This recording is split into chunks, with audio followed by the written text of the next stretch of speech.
প্রায় ৩ বছর পর আজ এই সবজিটা আমার হাতে এসেছে। মানে আমি নিজেই কেটে বেছে রান্না করব আর খাবো তো ৩ বছর পরেই। ৩ বছর কেন বললাম বলো তো? কারণ আমার বিয়ে হয়েছে রানিং ২.৫ বছর চলছে। আর বিয়ের আগের দিন রাতে তো খাইনি, তারও বা কত আগে খেয়েছি বাড়িতে মনে নেই। আমার মা একবার বাড়িতে মানে নিজেদের উঠানের একটা সাইডে লাগিয়েছিল, এর থেকেও মোটা আর বড় বড় হয়েছিল। তো তখন খাওয়া হয়েছে, আর সে যে কতদিন আগের কথা আমার নিজেরও মনে নেই।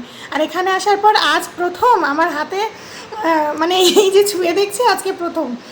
বাজারে না খুব একটা নজরে পড়ে না, মানে এর আগে আমি মানে বাজারে দেখেছি কি না সেটাও আমার মনে পড়ছে না। হয়তো বা কোনো সময় মানে নজরে পড়েনি, বিক্রি হয়েছে, এরকমটাও হতে পারে। তো কালকে খুব ভালো আর কি সামনে পড়ে গেছে, গিয়েছিলাম বাজারে, তো সেজন্য আনাও হয়েছে।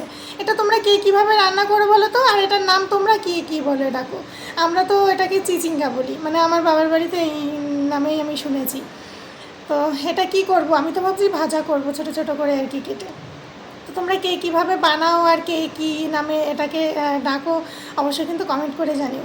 আর হ্যাঁ, ৩ বছর পর যে সবজির স্বাদ নিতে যাবো সেটা তো অবশ্যই আমার কাছে খুব ইন্টারেস্টিং লাগছে, জানো তো।